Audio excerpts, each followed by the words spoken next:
What's up, guys?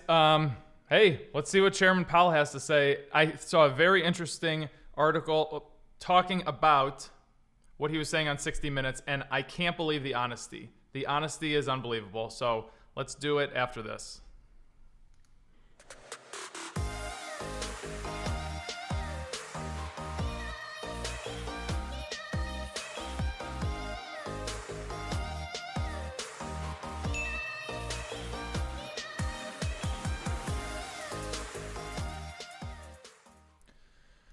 Good morning, guys. Here we are. I'm back from Mexico, which is great. I'm so happy to be back in my office, and I'm going to be moving offices soon. We're going to have a better landscape in the background instead of whatever's behind me right now, notepads and stuff. So I have my window open, so it's not a billion degrees in here, but let's do it. So just looking at the futures, they've pretty much sat here since 8 o'clock last night Eastern time, and hey, I mean, we're hitting record highs, and to get through record highs, you need a lot of volume, like I always talk about. So I don't know what's going to propel it.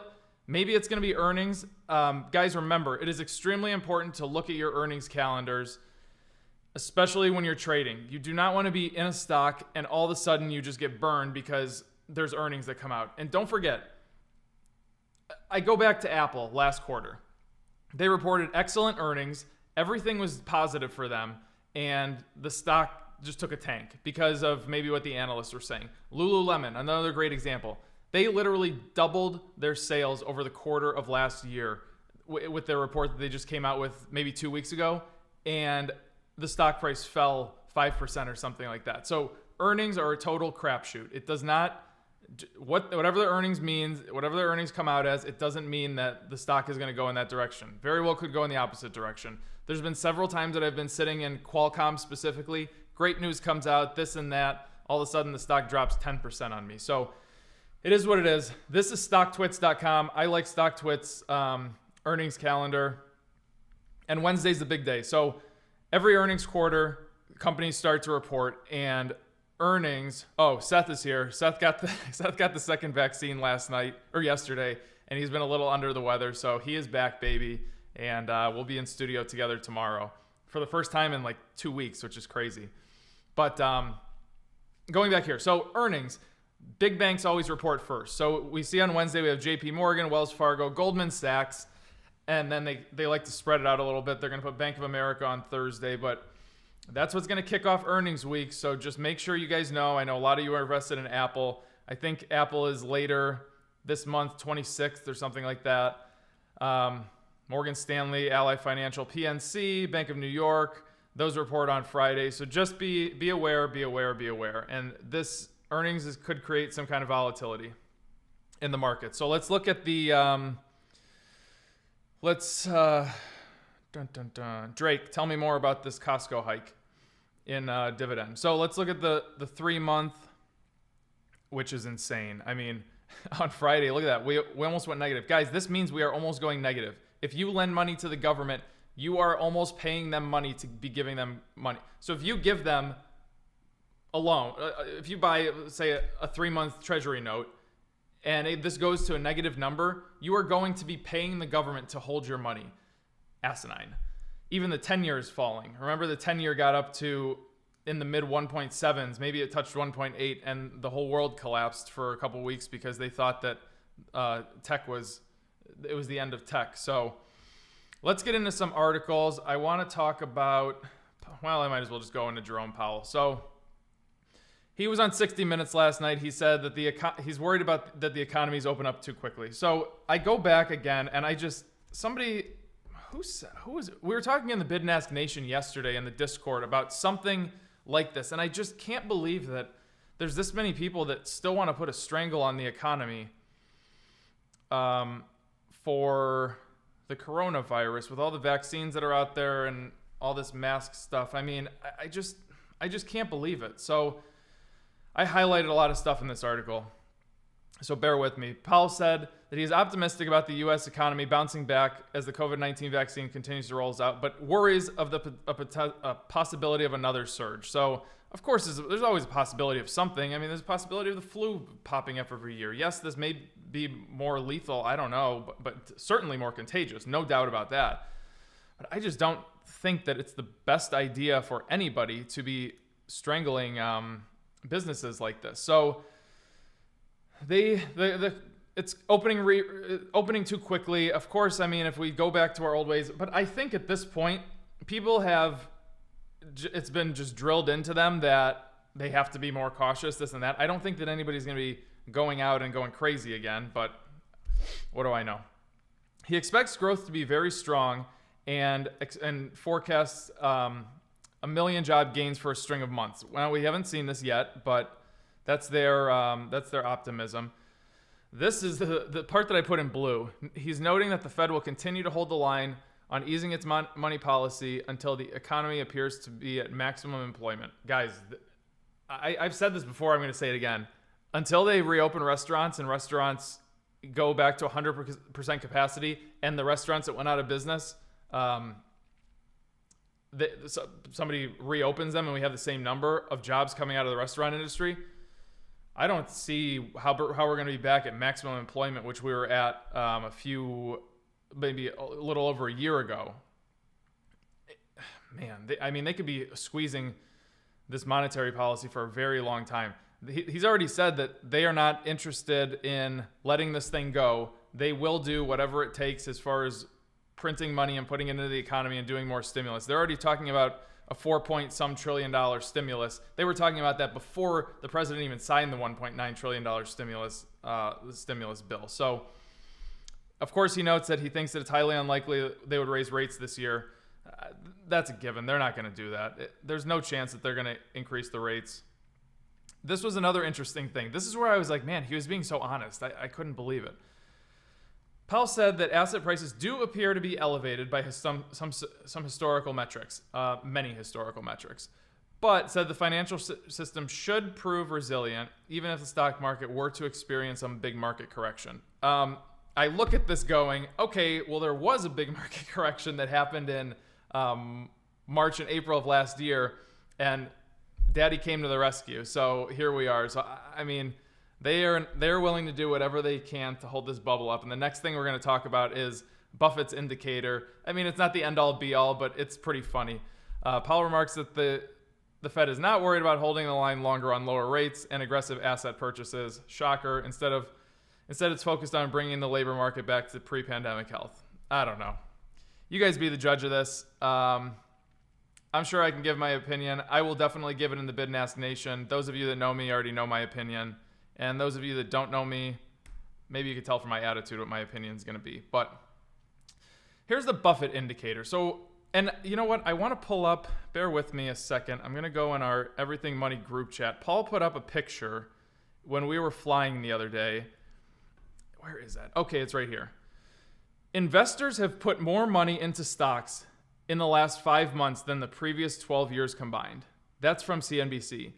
Guys, that is mind-blowing. That means that there's so many we have so much money coming into this market. And I said to Paul, I was like, well, maybe it's stimulus money, this and that. He's like, yeah, but it doesn't make sense because we have, what is it, a couple $100 billion? I mean, how much of the money that we're doing and printing and whatnot, this just is what it is. It's in the bill.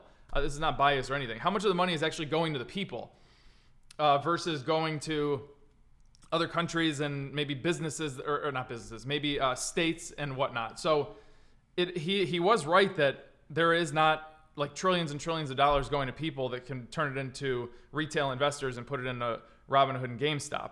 So that's a crazy number. So that's another metric where I look at it going, everybody's an expert. This is just mind-blowing to me that this many indicators are just indicating bubble, bubble, bubble, and we just keep going higher and higher. But Warren Buffett's the Buffett indicator. So what is it? Buffett's indicator is basically you take the equities of the country and you divide it by the the GDP, and that's what he did. And they put up this chart which compared this over time, and this right here, let me circle it. This area right here was the .com. Now you can see that we are well above the .com, and so we were about 160%. We've well surpassed that. We're probably at 191% now. Now, this isn't the end-all be-all, of course, but it's all different things combined, and that's what just keeps screaming to me like something is off, something is off. And I joke about it. I have that shirt that I say stocks only go up this and that. This is death, taxes, and cycles, like Paul says. It's so true. Cycles happen. Cycles are going to happen. It's always going to happen. It ain't different this time. That's it. And then I saw Kathy Wood name in here, and I'm just like, okay, next article. I can't listen to this lady. What do I want to talk about next? No, I don't want to do that. Oh, I want to do this because it's of interest to myself. So you guys know that I'm an Apple fanboy, and Apple was supposed to come out with their new iPad. They were supposed to announce it last week, and they did not. And of course, they ain't going to it's not coming out. They were supposed to, I thought they were going to do it at their WWDC in June. That's also rumored that it's not going to happen. So new iPads, not happening. I ordered an iPad Pro on Friday or something like that, Thursday. it's going to be awesome because Seth figured out a way for me to hook it up to this show so I can write on it. Instead of me using this little pen thing, the Epic pen, I'll be able to write on it with better colors, more precision, and I'll be able to answer your guys' questions that way. So I'm really excited about that. But regardless, the new iPad Pro isn't coming out until the end of the year, and it is because of this semiconductor shortage issue. They were saying that it was not going to affect Apple, but it did. It's affecting Apple, and I guess the biggest thing that came into play was their display, and so I guess whatever chips they're using for that, I'm not sure. I know they're going to start using their own chips in some of their products. I think it's only iPhone. Maybe some of you guys know a little bit more than me, but yeah. Trader Mo, how many days in advance of earnings or after earnings do we avoid trading? So to be honest with you, as long as you reduce to a tracker share or at least take your profits off the table, whatever you're comfortable losing, basically I say be in for earnings. I'm fine just sitting there and saying if earnings is this afternoon at 4 o'clock, get out before 4 o'clock. That's fine. As far as, yeah, I would trade my soul for that iPad right now.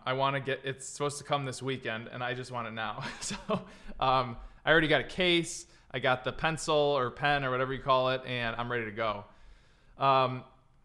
If earnings comes out at 4 o'clock today, and let's say your stock price moves 10%, I would not go in and just buy it tomorrow morning. I would let that settle down a little bit. Maybe you grab it in the afternoon tomorrow. Maybe you would grab it on Wednesday, for example. But yeah, that's that. So I think there's one more thing. Oh, this one I just wanted to talk about because it's funny. We were talking about this weekend. Apple said iMessage on Android would hurt more than it would help business. And the thing I found funny about this article is, where were we? Apple doesn't want to make iMessage for Android because it would hurt the company more than help it in a new court filing. Okay. Epic Games, the creator of Fortnite, brought a lawsuit against Apple last August claiming that the iPhone maker violated antitrust laws through its App Store. The video game company also said the tech giant tried to lock users in its phone, tablets, and other devices by keeping some popular services like iMessage exclusive.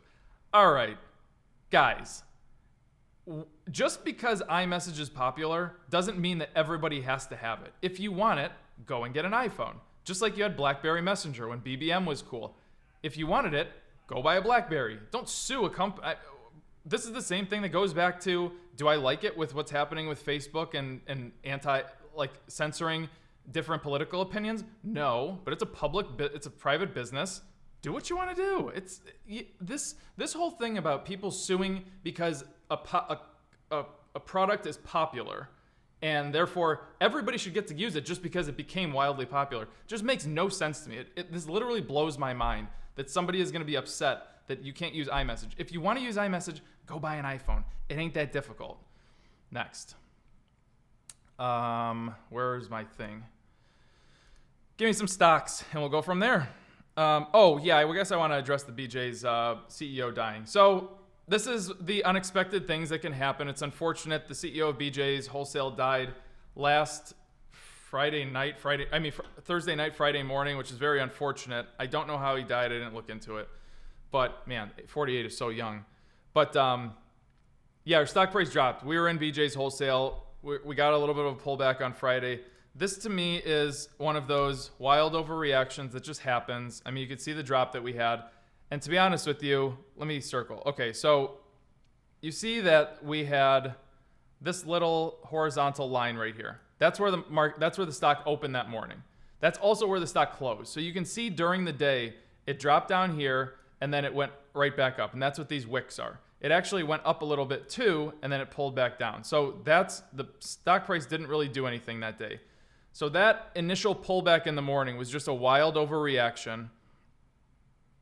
And that is what happened. The thing that we're looking at that concerns me most in a good way, we're overall 4 major moving averages. It actually held very well over its 25-day moving average, popped right off of it. Still moving beautifully through the sweet spot. This red line it's not going like this. If this red line started to converge like say this, and the yellow line started creeping towards it like this, then I would be concerned. But right now, we still have great separation between the two. This is no problem. So just keep rolling with it. It's too bad what happened to the guy, but I guess we'll just try to make money. I saw a question from Susie, and I will answer it because she joined the Bid and Ask Nation, and she is a great sport for what happens in that chat when it is not market hours. Okay, what do we have here? All right, I don't love it. I don't like that it's an IPO. It's been public for over 100 days, and I can tell that because I do have a very slight 100-day moving average line right there. So it's probably been public for about 110 days or so. It had a big jump up, big jump down. We're going through the sweet spot down. Susie, I wouldn't do this. That's just not a good idea. Oh boy, people want a free Poncho update. So Poncho is fine. He's not in the United States. If anybody doesn't know, Poncho is the monkey that lives in one of our Mexico houses, and Beaker loves Poncho. So, God. All right. NVIDIA, I can do NVIDIA. There is a video coming out tomorrow on our YouTube page about NVIDIA, and I go through it. I like that we're coming up through the sweet spot. It's great, good separation. Overall of our major moving averages, I like that a lot. And the thing that you want is just a green engulfing candlestick. If you can break out today, you Gucci. Most speaking ahead in the Bid and Ask Nation. Amgen. All right, let's do Amgen because Amgen is one of our stocks, and it's been. You know what? This is the trade that I'm worried about the most. That we're in the Bid and Ask Nation. I'm like, it's fine. We're consolidating. We're just stuck in this range bound. You can see that it comes down there, bounces off, no problem. It's just building up energy. You can see how terrible. So we bought it back in here when the volume was pretty decent, good buying volume. Over the past 10 days or so, it's been terrible volume. But I like that we're overall 4 major moving averages, and we're still moving through the sweet spot very, very nicely. So this gives me the confidence to say it's going to be okay. We just need something to happen, get this thing moving. I do think that we'll get up to this 260 area, and yep, it's going to work. It's going to work. Let's do Walmart. Another one of the Bid and Ask Nation stocks. I probably shouldn't be doing these. I should just save these for my peeps. All right. So something that I really wanted to talk about. This is great. Somebody asked me today, what should I be doing should I only be buying stocks long term on this chart right here when when I'm over all 4 of my major moving averages? Do I have to do that? And the answer is no. Yeah, thank you, Reed. Smash the like button, guys. I appreciate it. That would be great. So you don't have to buy when you're over all 4 major moving averages. It makes it a lot easier on yourself when you are, just because you don't have to deal with the resistance like we're going to have to deal with the 100-day moving average.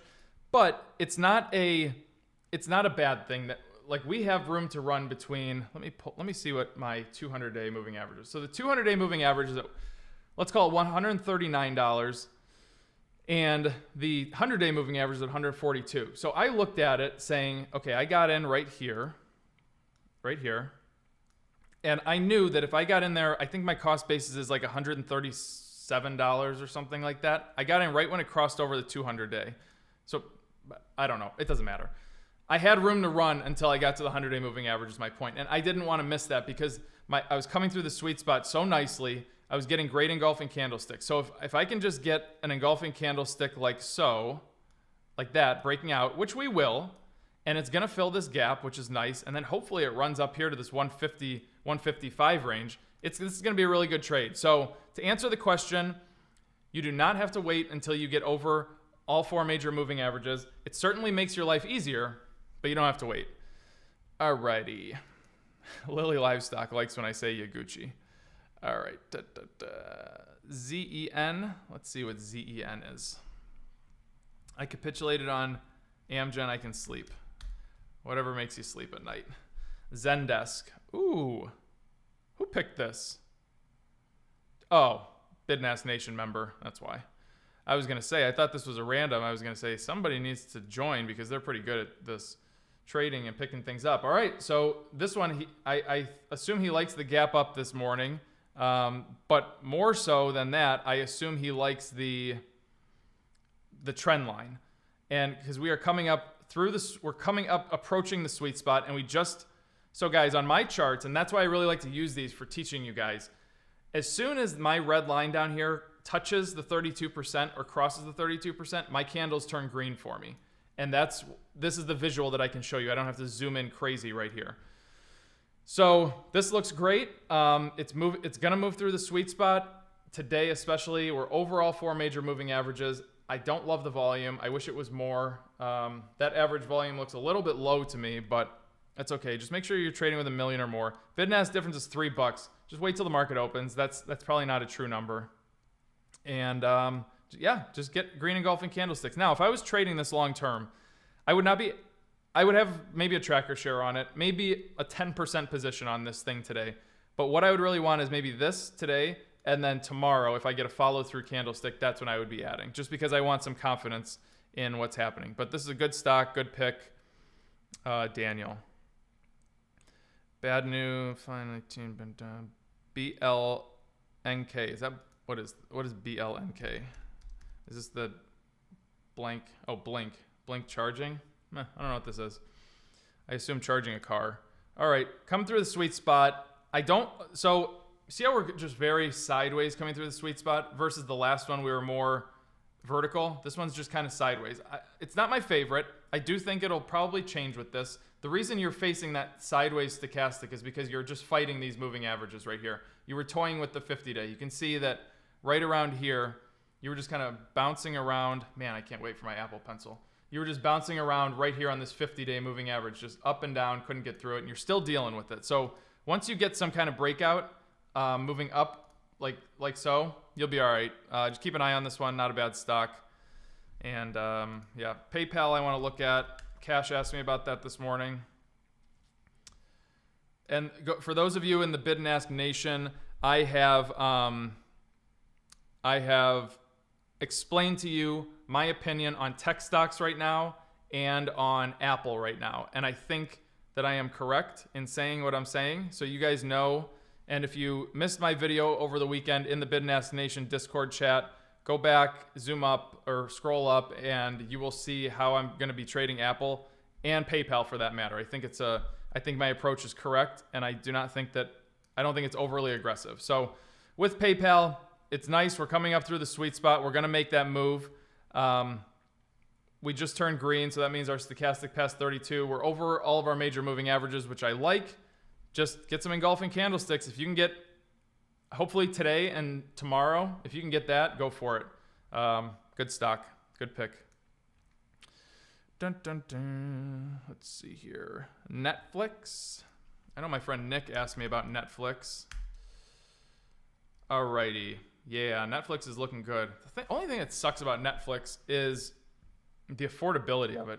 But I got to give them respect for not splitting. That's cool. So we're over all 4 major moving averages. Very nice. Coming through the sweet spot wonderfully. If you get an engulfing candlestick and you're not in this yet, go ahead and grab it. If you are in this, same deal. And good job if you are in this. This is a great stock. And even better job to you for being able to afford this stock. Dun, dun, dun. Give me some more questions, guys. Trust your trend, people. Yep, that's right. We need something for Poncho. All right. We'll get you guys Poncho something. That monkey's crazy. That monkey is nuts. There's a video that somebody sent me. Guys, smash the like button, please, while I'm telling this story. There's a video that somebody sent me. They went to the house that was next door to us in 2012, and all of a sudden she showed me this video, and it was Poncho grabbing onto this lady's hair and pulling it. And then when she finally got away, the monkey was just like rattling on the cage. I should really post that in the Bid and Ask Nation Discord chat. It's so funny. But yeah, that's good. Oh, okay. I'll do Alibaba. Alibaba's up like 6% this morning or something because of something. I don't know what it was. I just saw this. It was like a headline story. Oh yeah, here's your gap up. So Alibaba's for sure a downtrend. I mean, you can see that it's basically almost a dog stock, just running along the bottom. This may help it a little bit, but the fact that our our 25-day moving average is here, and our 200 days up here just means that this thing has been a bad stock for a long time. By the way, did they ever find Jack Ma? Can somebody fill me in on this? Or is he still missing? So what I'm looking for with this is I need my red line to turn up like this towards 32%, and I need my yellow line to cross through the red, trapdoor close, and just follow behind it. So don't do anything with this right now, that's for sure. If you want to keep watching it, go ahead, but don't do anything with this right now unless you want to do some kind of a day trade on a 15-minute chart. They did find Jack Ma. That's cool. I'm going to do my 15-minute. I just want to pull up Alibaba right here. Okay, so the thing that sucks about Alibaba, and it sucks about a lot of these stocks, is he was golfing. That's probably an epic golf trip. So this gray area right here that I'm squaring, that is or rectangling, that's aftermarket trading. So as you can see, the move, the 6% move is, well, now almost 7% move is overnight. So it kind of sucks that that whole move happened overnight, and I don't know, maybe you'll get some movement today, but there's a high likelihood that, well, I'm going to use this one just because it's easier to draw in. Say the price was here, it moves up here, it opens here, and then the candles just trade in this range. So you don't get that movement. So you miss, that's why some of these are hard to day trade, just because it looks like it has promise and then it doesn't, because it doesn't. I don't know. All right. Peloton. I love Peloton. I'm excited to do that bike ride today. So I did a video on this recently. The thing that I'm going to say is it's moving up. This is probably a good stock to throw a tracker share on, just because it went sideways for a while. It was kind of dead. Now it's kind of making that move to the top. Red line's coming towards yellow. So you're going to face a lot of resistance at your 50 and 100-day moving average. And the 50 is the yellow line. The 100 is the blue line. So what we really need are candlesticks moving up like this. To be honest with you, I am not buying this thing until it's over the 100-day moving average. But I think even with that, when that gets over the 100-day moving average, that's when you're going to be in the sweet spot anyway, with the red line and the yellow line following. So no rush. If you want to swing trade it, I wouldn't even swing trade it. All you're going to do if you swing trade it is run up, hit the 50-day moving average, bounce back down like you did here. This is going to probably run up, hit the 50-day, bounce back down. So you need a lot of volume. And the volume, this is over the last 3 months probably. Look how inconsistent that volume is. That's a hard one about these tech stocks and these hypey kind of stocks. You don't get consistent volume because it's not something that's a staple in everybody's portfolio. That's the problem with these things. It's not a staple for like the big financial advisors and this and that. That's the biggest problem with it. So he went on a holiday and was never gone. He must have forgot his iPhone on the counter. Qualcomm, let's see. That's another thing I can't wait for is the new iPhone that's coming out in September. Hopefully September. I don't know because of this shortage. You know, it would be really bad for Apple if they didn't come out with their new iPhone in September. But I can't wait to get it. I just got my brother the new iPhone 12 Pro because he broke his phone. And I don't know if he's watching this right now. I doubt it. What time is it? 9:30. Oh, the market's open. Let's see. Let's type my brother's name in. He's not. Yeah, I got him the new iPhone 12, so he loves it, and he's not a huge he doesn't like tech like I do. But do you get a new phone every release? So Llewellyn, this iPhone 12 was the first iPhone since the iPhone 3G that I have not gotten.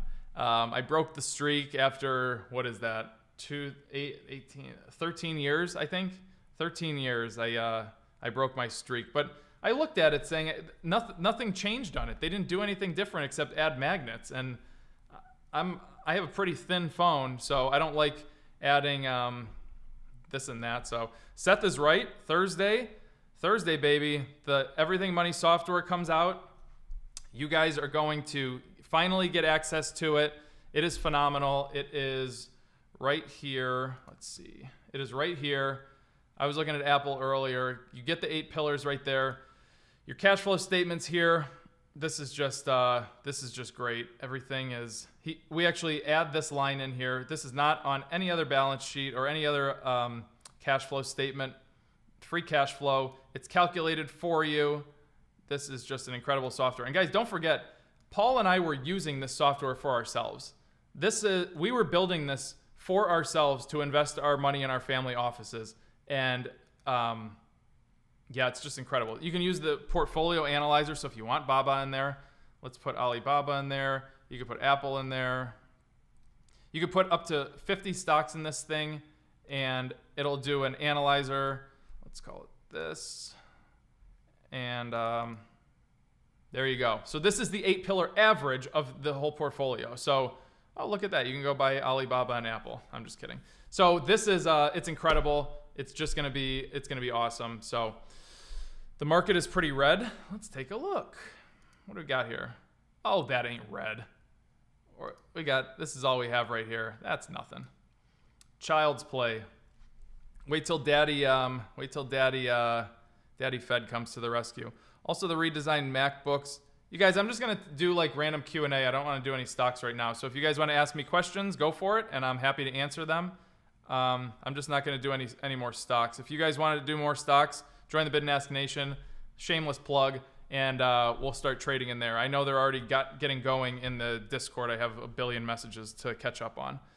Is there a trial version or demo for the app? There is not. You can join it right now for $18 a month, and you will be locked in at $18 a month forever, as long as you're with it. And as long as you're with that, you get access to the software. Guys, on Thursday, the price is going to jump up. The price is going to jump up a significant amount on Thursday for the Everything Money software, which you get from being a patron at any level. And the thing is going to eventually get to $49 or higher per month. So it is going to be awesome. And guys, it's not just the 8-pillar portfolio. You get real estate calculator, retirement calculator. We're going to do a stock calculator that we were in the airport the other day, and I was like, we were in the airport the other day, and I was like, I want a stock calculator. So we're going to be doing a stock calculator. Eventually, we're going to have charts, this and that. Do you always wear a hoodie in the office and complain that it's hot? Yes, I do, Bogdan. I do. Do you use a volume oscillator? I do not. I just literally just look at the average volume and go from there. Going back to the Patreon, guys, this thing, we're called Everything Money. We want to be Everything Money. We want to be the go-to place for news, forums. We want literally, instead of you going to Yahoo Finance, Wide Charts, Market Watch, Google Finance, we want to be the go-to place. That is our goal. When did have you release software? I've been tied up at work. It doesn't come out until the 15th, so it's not out yet. When you recommend selling on a gap up, what % do you generally worth selling? I take my profits, Neil. So if I invest $1,000 in a stock and the stock price jumps up to 11, say it jumps up 10%, so I have $1,100 in my account. I will sell $100 worth of stock to go back to my original cost basis of $1,000, and that's how I take my profits. If a good valued company gets burned in earnings, would it be better for a long-term buy or a momentum buy? Listen, now, you guys know that 95 to 96% of my portfolio is invested in value. I trade maybe 2% of my portfolio, and I'm going to be probably doing 2% in momentum trading with moving averages, and that's pretty black box. What I do is more subjective. As far as earnings and my value portfolio, I don't care. I don't even look. And I do something similar to the magic formula. Now, granted, I'm sitting in 80% cash right now, but when I do get invested, and when I was invested, I'm going to be doing basically a magic formula that Paul and I created ourselves. So it's not just following the book, but that is how we do it. We don't care about earnings. We invest on January 1st and we let it run for the whole year and don't even look at it and don't do anything with it. So how about a special software demo all the features? I could do that for you. Well, let me see what I got here. I honestly haven't played on the website that much just because I've been in Mexico. So here's your retirement calculator. You put in all your assumptions, and this is actually going to give you, it's going to something's going to pop up over here and it's going to tell you exactly how much, this is incredible, how much money you need to get to retirement, which nobody else does. And if you are at that retirement age, I mean, if you're at your retirement level, it's just going to say, yes, you're doing a good job. Just keep doing what you're doing. So all you have to do is put this in and it's going to be great. Real estate calculator. This is something that Crossroads Group uses for all of their deals and whatnot. Momentum trading. This is going to come out. This is something that Paul and I are very passionate about. It's very black box and turtle trading. You literally just do what the computer tells you to do, and you're going to do it. The loan calculator, pretty self-explanatory, but ours will be simple and much better. And chart trading. That's going to be my thing. That's going to come out. I don't know when, but the ideas are brewing, so it is going to be something great. And I guarantee you in a few months, this is not what the website looks like. We're going to have news here, forums here. We're going to have everything money that you guys need. When did you break your momentum trades into 3 phases and why? Nick, I don't understand your question. Let's see here. What do you think about Builder's First Source as a long-term investment? I'm not really sure. I haven't looked at it. Just go in and do your analysis and do the 10K. Joined last week because the price kept going up. That's right.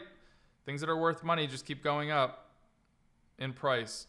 Any plans to add a portfolio tracker? Well, you're going to be able to build your own portfolio in the 8 pillars area and go from there. Thanks for analyzing Peloton. Yeah, that thing's not ready to go, so you are going to have those fluctuations. And Simon, that's why I do buy high, sell higher, because it's moving towards the sweet spot. Let me just pull it up and just show you, because this is a good teaching point. So we're under here. We're not in the sweet spot. It's just kind of going sideways on the bottom. The probability of this thing going up in price like this is not good, because the trend is not our friend yet.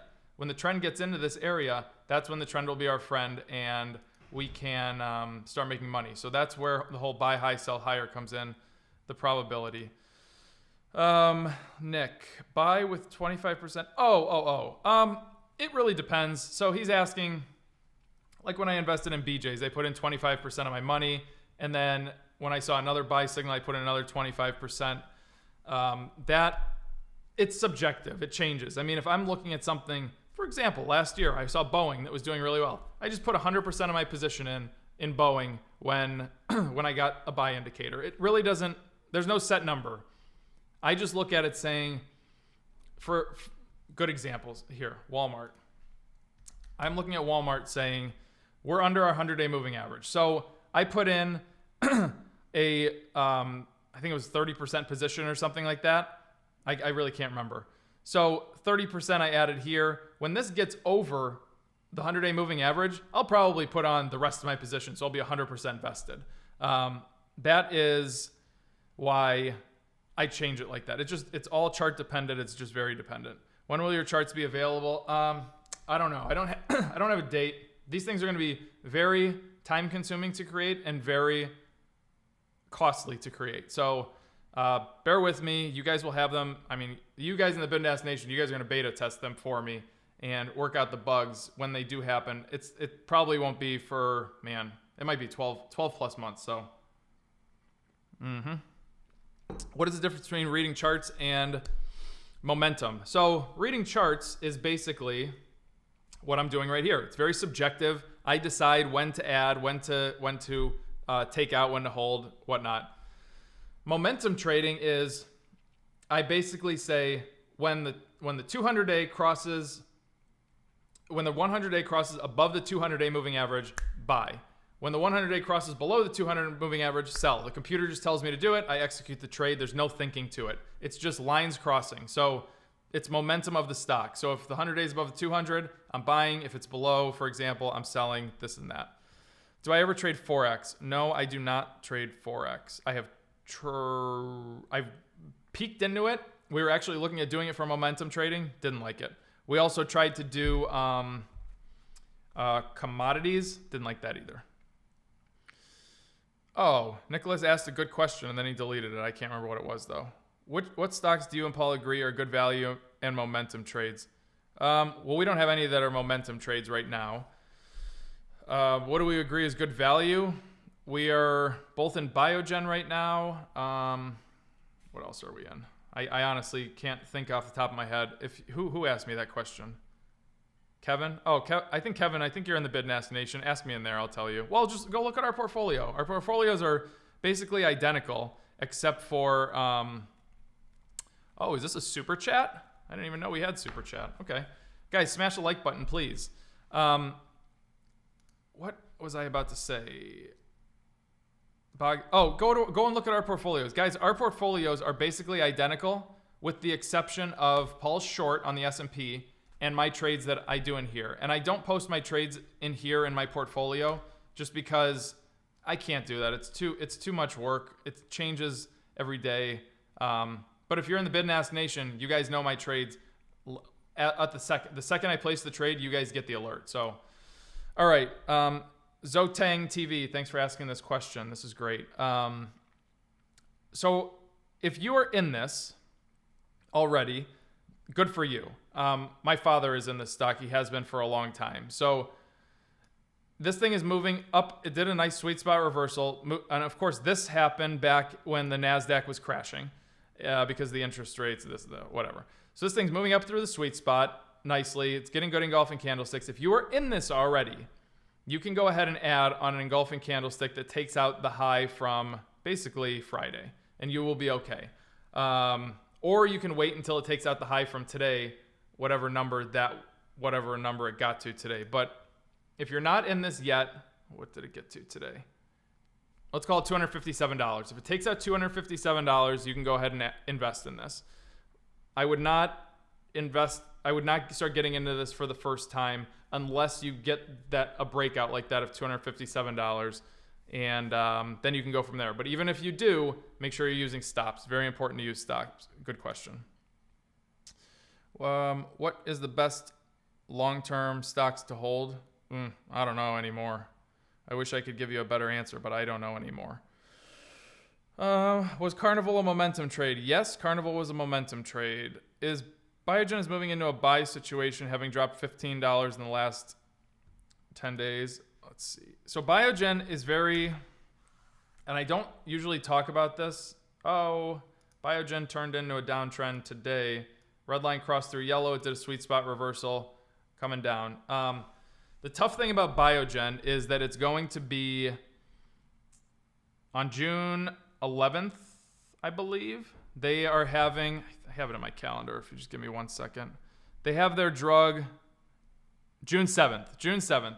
The drug aducanumab, which is for Alzheimer's, is coming out. Nothing like it in the world. That's why there's so much pressure on them. So when you actually zoom out of Biogen's chart and you look at, let's see, zoom out a year. Okay, when you see this gap right here, this massive spike in a candle, this gap here, this massive thing right here, and then this drop, that's all based on aducanumab and their drug. So just be very careful. June 7th to me is like an earnings date where you just got to be careful, and I would not be in it long term. So, all right, guys, this has been great. You guys have been great. Smash the like button on your way out. I will see you tomorrow at 1 o'clock in the afternoon. Me, Seth, and Paul will be back in the studio together finally. The software comes out on Thursday. What else do I have to say? Join the Bid and Ask Nation. Come make some money, and let's do it. So you guys have a great day. I'll talk to you later. Peace.